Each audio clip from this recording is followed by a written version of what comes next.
This is the game against Cronulla, which of course they won by, Eastern Suburbs won by a large margin. You'll see the first thing is that Tobin attempting to pinch the ball, which he does successfully. Ron Giddo in possession of the ball. You'll see him have a yap to the bloke playing the ball, a characteristic aspect of his play. Tappers, very typical of many of the taps they do. You'll see a front rower taking the ball up, and then on the second tackle, the other front rower will receive the ball generally via an aces or a former basis. Anyway, certainly taking it off the first man. And now you'll see a reverse back to blind. They do it all the time. The receiver in that case was the fullback, and it was done by way of a coy, and their term for a coy is a shadow. It was Terry Fayard this game playing on the right wing, attempting to bump off as he takes the ball up.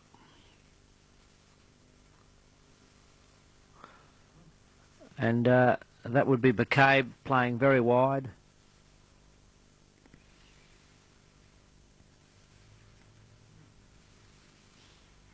Now this is Masterman on a loose ball from a tap. O'Reilly there from dummy half. O'Reilly is very dangerous from dummy half, particularly close to our line. Hastings reversing across the ruck, important aspect of his play. That would have been about the second tackle. Within a set of 6, he'll probably do it again sometime. There he is looking to set up his supports down the blind. With Royce Aleph in the team, I think it may take a little bit of the pressure off Hastings, but nevertheless almost all the constructive work will come via these two. This appears to be the last tackle, okay. Hastings receiving and reversing back across the ruck again. I'm almost certain that will be one of the major aspects of their play against us. Replay of a try which they have scored. It's O'Reilly slipping the ball to Bowstead. Of course, the ball looked forward, but still, that doesn't matter. Points are on the board, and I'll show you the replay of it again. He's thinking of himself very much as a silvery ball player, O'Reilly, rather than an honest, bloody, hard-working forward, which he once was. And that's one occasion where he did get the ball away. This is a replay of a further try. You'll see Hastings running from the scrum base, dummying and going himself, a major aspect of his play. Throws the ball back inside to the 5/8 Warnigi, who was playing in this game, who picks up the lock, Tobin.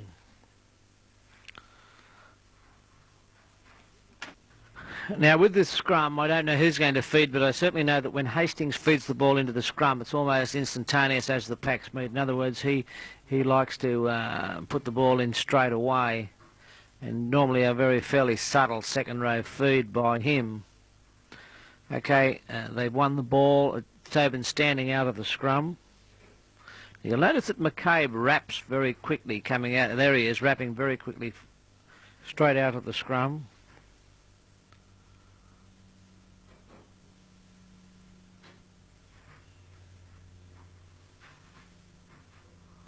Okay, there's Fay and dummy half, moving it back through the 5/8 Warnigi. Harvey now in dummy half. Sort of a numbers back inside to O'Reilly. And loading to Hastings. Hastings picking up Fay, leaving his right wing.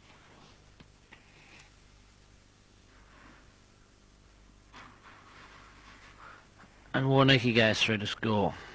As I said, Fay is playing on the right wing. You'll see a very good kick exploiting him. No doubt the kick is done well, but I have a feeling that Fay can't read a kick very well and doesn't feel very flexible about taking them. Have a look at this one.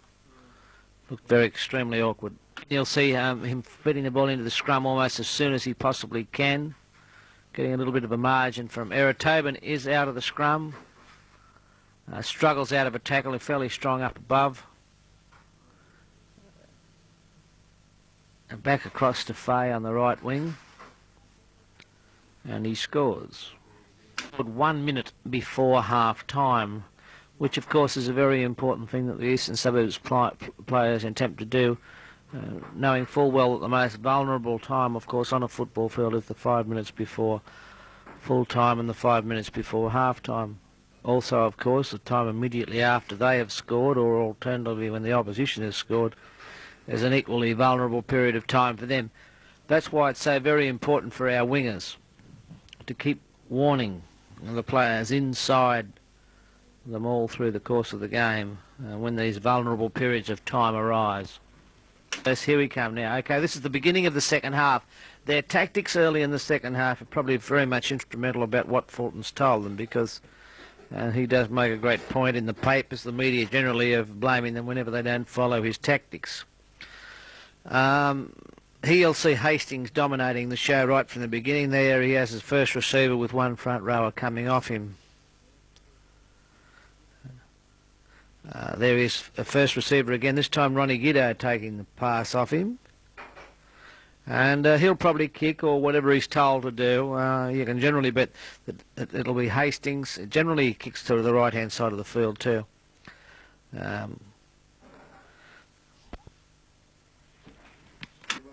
With this tap, the winger settles for a start, and they do an aces through Brown, which is pretty much characteristic of the second tackle following a tap.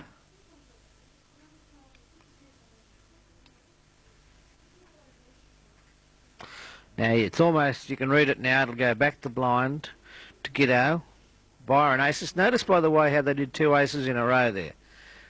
You can read it on the field that whenever they do one aces, it'll immediately be followed by another aces. In fact, there's about three of them in a row. And of course, the big thing with aces is that you don't hesitate, that you don't allow them to get outside you so that you're on a 2-on-1 situation. Further tap. Okay, Harvey takes it up.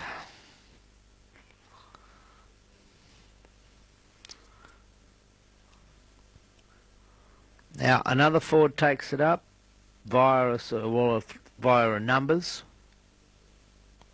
Now this time, of course, they look down the blind for Giddo or out wide to Cleel. Okay, Giddo takes a run himself. Now, we haven't seen Bosted very much at all,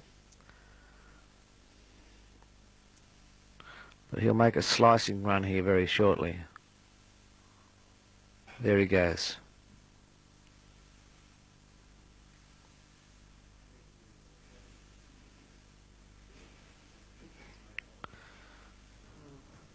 And Terry Fay, of course, is playing on the right wing. There he is, right over on the left-hand side of the field, caught with the ball on the sixth tackle. Well, now we've got Cronulla in possession of the ball, so we'll see what they can do. I'm totally convinced that the success of our attack depends on our moving the ball wide. I've seen so many examples of it.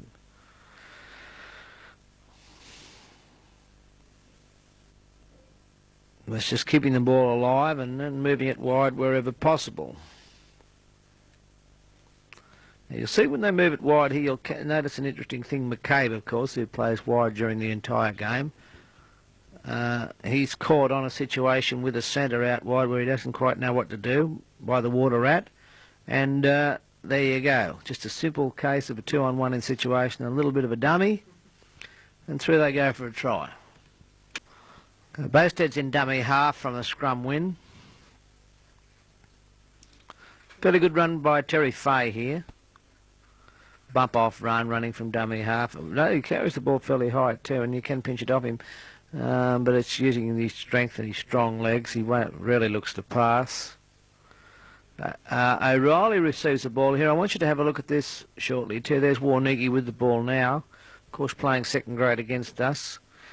One of the heroes of their 41-5 win over us. But there is O'Reilly with the ball, thinking himself as a tail player now, as I've indicated to you, attempting to pass the ball and losing it. Okay, Terry Fay putting himself on the right wing, but into second marker. Notice that the marker goes the other side and throws it back to where Fay's wing has left his wing, and makes it quite a good run.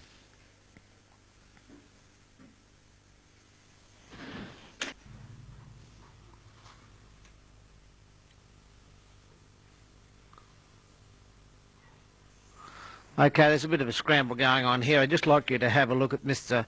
Silvertail McCabe. I really don't think, I think he's a pretty fine athlete, and he runs very hard, and he can jink and support, but I don't think he's got a lot of guts. I don't think he plays a lot of pain. You can see in there that he's been knocked around a bit, and he's trying to gather his wits. He does break fairly quickly from a scrum. That one's won by Eastern Suburbs. Giddo, you'll see Giddo running from dummy half shortly.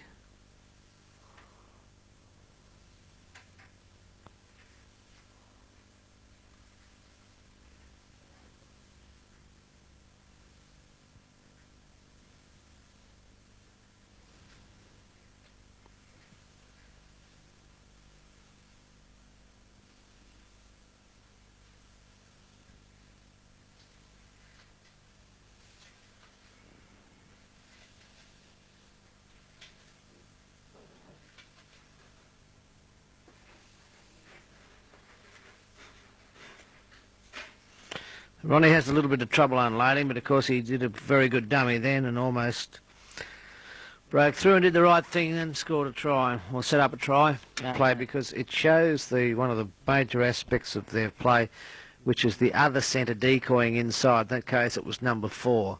The front on view will show it better.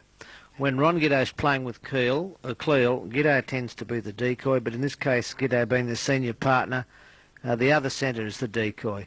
You'll notice how he cuts in field. You'll see this, far more examples of this in later games. May have got a glimpse of him decoying inside a couple of seconds before that. McCabe is now in dummy half and he shoots off. Now, although nothing very much comes off from it, if that fellow would have caught the ball, it would have been a try at the other end of the field. Very rarely gets into dummy half, McCabe, but when he does, extremely dangerous.